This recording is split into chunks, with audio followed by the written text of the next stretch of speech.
सोचो अगर किसी के पास ऐसा बम हो जो कि पूरी की पूरी सिटी को मिटा दे और वो बटन सिर्फ एक इंसान के पास हो, डर लगा ना। अब सोचो ऐसे बम 10 देशों के पास हैं और कुछ और देश ऐसे हैं जो या तो बस बनाने ही वाले हैं या सीक्रेटली बना रहे हैं। यही है आज की कहानी न्यूक्लियर वेपन की ग्लोबल रेस की। शुरुआत 1938 से होती है जब कुछ जर्मन साइंटिस्टों ने ये पता लगाया कि जब एटम को तोड़ते हैं तो उससे बहुत ही ज्यादा एनर्जी निकलती है। और 1939 में अल्बर्ट आइंस्टीन ने अमेरिका को चिट्ठी लिखी, जल्दी करो हिटलर पहले बना लेगा। फिर आया वर्ल्ड वॉर सेकेंड और इसी डर से यूएसए ने यूके और कनाडा के साथ मिलकर एक टॉप सीक्रेट मिशन शुरू किया, मैनहट्टन प्रोजेक्ट। अब जरा यार सोचो, इस प्रोजेक्ट पर अमेरिका ने अपने जीडीपी का 2% तक खर्च कर दिया और आखिरकार 1945 में उन्होंने दुनिया का पहला एटॉमिक बम न्यू मैक्सिको में टेस्ट किया, ट्रिनिटी टेस्ट। फिर अगस्त में 2 बम लिटिल बॉय और फैट मैन गिराए गए, हिरोशिमा और नागासाकी पर। और वहीं से शुरू हुई दुनिया की सबसे खतरनाक रेस,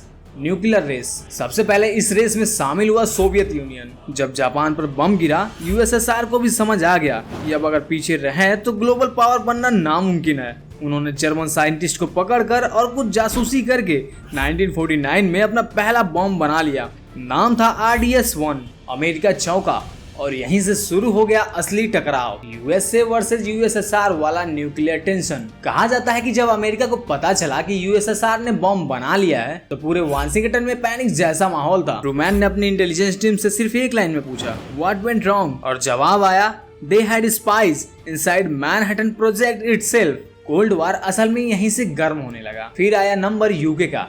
पहले तो अमेरिका ने इनसे मिलकर काम किया, लेकिन जैसे ही बॉम्ब बन गया अमेरिका ने डाटा शेयर करना ही बंद कर दिया। यूके भी बोला, भाई ठीक है, अब हम खुद बनाएंगे। और 1952 में ऑपरेशन ह्यूरिकेन नाम से उन्होंने भी अपना धमाका कर दिया। अब ये तो सिर्फ एटॉमिक बम थे, लेकिन 1952 में ही अमेरिका ने एक और लेवल पार कर दिया, हाइड्रोजन बम, यानी जो सिर्फ शहर नहीं पूरा रीजन ही साफ कर दे। उन्होंने LVY माइक टेस्ट किया। फिर 1955 में यूएसएसआर और 1957 में यूके ने भी हाइड्रोजन बम बना लिए। अब टकराव और भी खतरनाक हो चुके थे। फ्रांस ने भी इस रेस में एंट्री मारी 1960 में। वर्ल्ड वॉर सेकेंड के बाद उन्होंने एनर्जी के लिए काम शुरू किया था, लेकिन जैसे ही स्यूज क्राइसिस हुआ उन्होंने सीधा बम बनाने की ठानी। बिना किसी मदद के 1960 में जेरवॉयस ब्लू नाम से अपना बम टेस्ट कर डाला और दुनिया को बता दिया कि हम भी पीछे नहीं हैं। चाइना की कहानी थोड़ी फिल्मी है। शुरू में यूएसएसआर ने उनकी मदद की, लेकिन फिर दोनों का झगड़ा हो गया। चाइना ने सोचा कि भाई अब तो अकेले ही करना पड़ेगा और 1964 में उन्होंने भी अपना पहला न्यूक्लियर टेस्ट कर दिया, प्रोजेक्ट 596। खास बात यह थी कि उन्होंने सिर्फ 32 महीने में हाइड्रोजन बम भी बना लिया। दुनिया चौंकती रही और चीन चुपचाप सुपर पावर की डायरेक्शन में बढ़ता रहा। अब आते हैं सबसे ज्यादा चुपचाप काम करने वाले देश पर, इजराइल। ऑफिशियली तो वो आज तक ये नहीं मानते कि उनके पास एटॉमिक बम है, लेकिन यार दुनिया जानती है कि इजराइल के पास क्या है। उन्होंने फ्रांस की मदद से सीक्रेटली अपना पूरा इंफ्रास्ट्रक्चर तैयार किया। माना जाता है कि 1967 तक उनके पास बम रेडी था। 1986 में एक टेक्नीशियन मॉरिस आइवानोवु ने सारी डिटेल्स लीक कर दी और तभी दुनिया को पूरा यकीन हुआ। अब इंडिया की बारी। इंडिया ने ये रास्ता 1974 में पकड़ा, लेकिन इसकी शुरुआत तो 1962 में चाइना से वार के बाद ही हो गई थी। उस हार के बाद इंडिया को लगा कि अब सिर्फ बातों से काम नहीं चलने वाला। फिर उन्होंने धीरे धीरे एनर्जी के नाम पर रिएक्टर्स बनाए, लेकिन 1974 में स्माइलिंग बुद्धा नाम से जो टेस्ट किया उसने सबको साफ सिग्नल दे दिया, इंडिया अब न्यूक्लियर पावर है। इंटरेस्टिंग बात यह है कि इस टेस्ट के बाद पाकिस्तान के प्रधानमंत्री जुल्फिकार अली भुट्टो ने कहा, we will eat grass but we will make bomb. और सच में उन्होंने वही किया। जब इंडिया ने 1974 में टेस्ट किया तो पाकिस्तान ने भी स्लो लेकिन फोकस तैयारी शुरू की।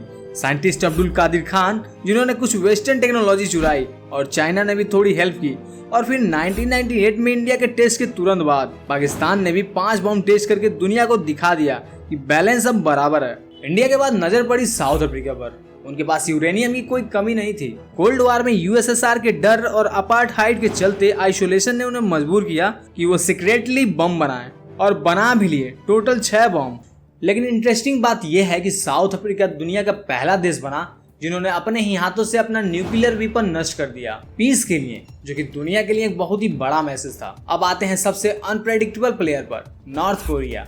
जब नॉर्थ कोरिया ने बोला कि अब हम भी बम बनाएंगे तो सब हंसने लगे, लेकिन किम सेकेंड संग ने साफ कहा, हमारे रूल को बचाने के लिए ये जरूरी है। यूएसएसआर ने शुरुआत में थोड़ी टेक्निकल मदद दी, लेकिन असली काम उन्होंने खुद किया, अपने यूरेनियम रिजर्व का यूज करके। 2002 में उन्होंने न्यूक्लियर ट्रीटी से खुद को बाहर निकाला और 2006 में अपने पहले बम का धमाका कर दिया।